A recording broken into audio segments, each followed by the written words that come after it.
우리가 함께 시편 49절의 불편의 말씀을 같이 읽었습니다. 오늘 시는 지혜시의 성격을 가지고 있어요. 지혜시. 어떤 거에 대해서 분명히 가르쳐주는 그런 의미를 담은 시입니다. 오늘 이 49편은 무엇을 가르쳐주냐면 재물의 노예가 되지 말아라 라고 선포하고 있는 겁니다.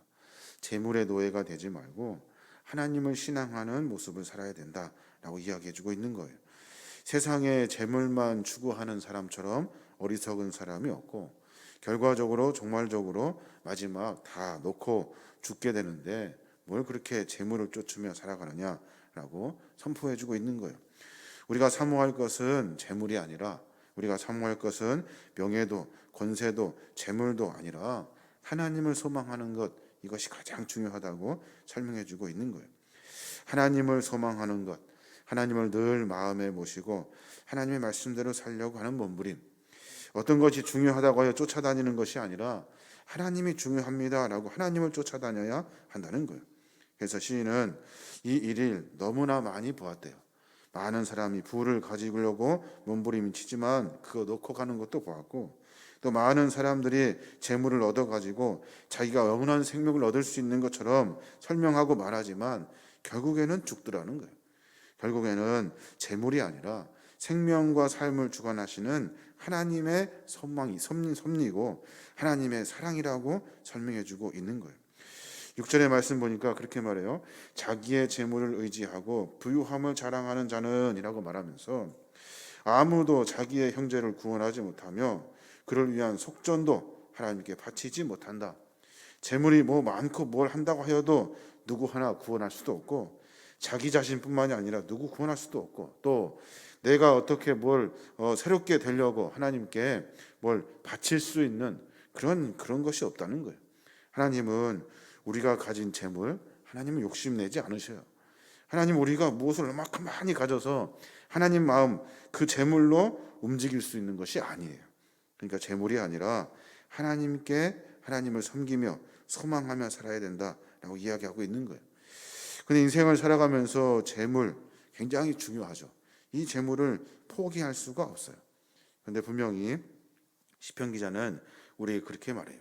재물에 대해서 하나님의 보상과 징계가 여러 가지로 애매하지만, 그러니까 쉽게 말해서 악한 사람이 더 부해지고 그리고 선하다고 이야기하는 사람이 아주 가난해지는 이런 불합리한 세상 속에서도 우리가 부하던 약하던 가난하던 부하던 간에 오로지 하나님을 소망하는 모습이 우리 안에 있어야 된다라고 설명해주고 있는 거예요. 빈부, 규천의 불평등 속에서 모두가 다 결국은 죽음을 만나게 된다는 거예요. 가난하던 부하든지 간에 궁극적으로 죽음을 만나게 되고 이 모든 일을 주관하시는 분은 하나님이시기 때문에 하나님을 의지하는 것이 가장 중요하다는 거예요. 어리석은 사람이 누굽니까? 어리석은 사람은 죽음을 기억하지 않습니다. 죽음이 없이 계속 살 수 있을 것이라고 생각해요. 그러니까 계속해서 재물을 중심으로 살아요. 어리석은 사람이 누굽니까? 이 모든 것을 자기가 얻었다고 생각해요. 자기의 실력으로 자기가 무슨 뭘 열심히 해서 자기가 어떻게 잘해서 됐다고 생각해요. 그렇지 않아요. 이 모든 것은 하나님이 우리에게 허락해 주신 거예요. 부하든 가난하든지 간에 인생의 주관자는 하나님이시라는 것을 분명히 이야기하고 있는 거예요. 그러니까 가난하다 하여서 부자의 압제에 대해서 우리가 두려워할 필요도 없고, 가난하다고 하여서 우리가 기죽을 필요도 없고, 그리고 부하다고 하여서 자만할 것도 아니라는 거예요.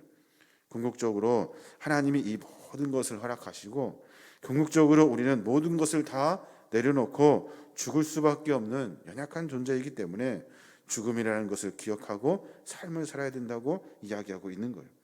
8절의 말씀 보니까 그렇게 해요. 그들의 생명을 속량하는 값이 너무 엄청나서 영원히 마련하지 못할 것이다 라고 말해요. 우리의 생명을 속량할 수 있는 그런 우리가 재물을 가지고 할 수 있는 것이 아니에요. 그러니까 생명을 속량하려고 돈을 막 모은다는 것도 다 거짓이에요. 우리의 삶의 모습 속에서는 오로지 하나님을 섬기고 따라가는 것이 가장 중요해요. 11절에 보니까 그래요. 사람들이 생각을 한대요. 그러나 그들의 속 생각에 그들의 집은 영원히 있고 그들의 거처는 대대에 이르리라 하여 그들의 토지를 자기 이름으로 부르도다라고 말해요. 지금 우리가 이 땅이 조금 있다 한다면 그 땅을 자기 이름으로 다 적어 놓잖아요. 그리고 이것이 대대로 이어갈 것이라고 생각해요. 근데 사실 그렇지 않아요. 과거에 아무리 땅이 많아도 그 번 사람 따로 있고 쓴 사람 따로 있다고 다 그냥 거품같이 사라져 버리게 되는 거예요. 궁극적으로 이 모든 것이 자기 이름으로 된 것이 아니라 하나님께서 이루어 주신 거예요. 인생과 삶의 여정들 가운데 우리가 분명히 깨달아야 될 것은 세상에 바탕을 두지 말고 하나님께 바탕을 두며 살아야 하는 거예요. 모든 것이 헛된 것이라는 사실을 시인은 분명하게 이야기하고 있어요. 결국에는 죽는다 너희들. 결국에는 손에 아무것도 쥐지 못한다. 궁극적으로는 하나님께서 이 모든 것을 하고 계신다라는 사실을 설명해 주고 있는 거예요.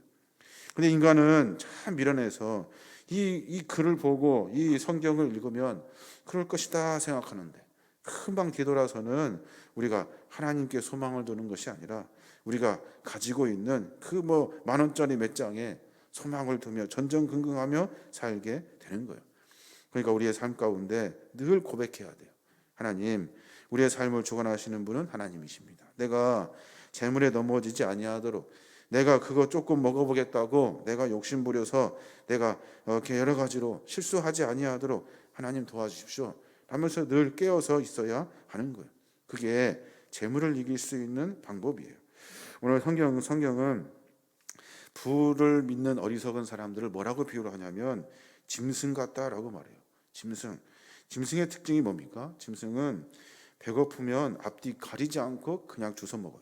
그냥 막 주워 먹어요. 오늘 20절에 보니까 존귀하나 깨닫지 못하는 사람은 멸망하는 짐승 같도다라고 설명해요. 존귀하대요. 인간으로서, 사람으로서 얼마나 존귀합니까? 그런데 깨닫지 못하는 사람은 멸망하는 짐승 같대요. 짐승같이 아무거나 주워 먹고 뭐가 뭔지도 모르고 그냥 본능적으로 살게 된다는 거예요. 그러면 궁극적으로 인생을 허비하게 되어서 결국적으로는 우리가 죽음을 만날 때 준비할 수 없게 되는 겁니다.